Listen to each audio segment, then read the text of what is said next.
there does come a point in time where Dak Prescott needs to shut the hell up. A standard, what would you know about the standard? You haven't lived up to the standard that was once set decades before you. Dallas Cowboys were winning Super Bowls in the 90s when Michael Irvin, Troy Aikman, and Emmitt Smith was there. And ultimately, primetime Deion Sanders came there. The Dallas Cowboys were winning in the 70s when you had Roger Staubach there, okay? With the Drew Pearsons of the world, with the Tony Dorsetts of the world. They were winning.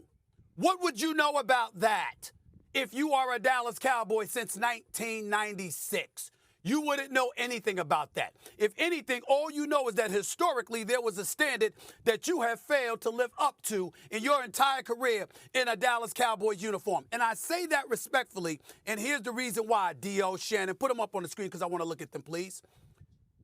It comes a point in time. We all know that Dak Prescott is an incredible role model, is a really, really good guy, really decent guy. He's class personified. We know all these things. We say all of these things.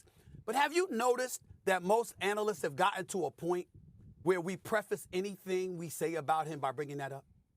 The time has come to stop all of this. Sure. We're talking football. We're not talking anything else. We're not talking about your character. We're not talking about you as a man. We're not talking about how good of a person you are. We're talking about the fact that come the month of January, you plummet. You have a winning record in every single month but January. That is not an accident.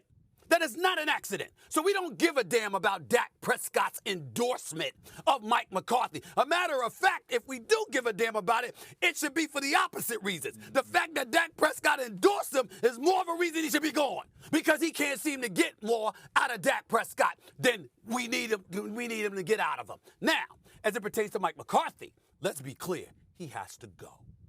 He has to go. And I'm going to tell you why. It's not just about the 12 wins during the regular season, but you wet the bed in the postseason. It's about the fact that Jerry Jones is 81 years of age.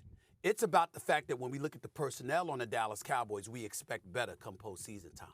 It's about the mandate that you took the job, knowing what the mandate existed, and you failed to live up to it for 4 years. That's what this is about. And how does it end, D.O.? You walk into a postseason game. A postseason game on your home turf. Kansas City won at home. Okay, Houston won at home when everybody was talking about Cleveland. Detroit won at home. Who's the one team that lost a home game? The team that was 16-0 over the last 16 home games. That's the Dallas Cowboys. And how did they lose?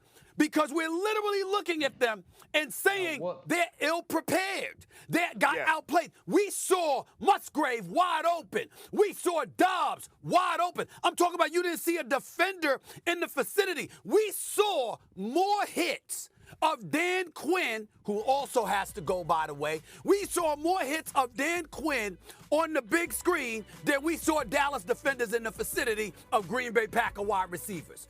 That's what we're talking about here. They were ill-prepared for a playoff game, and it's not about them being inept, Dan.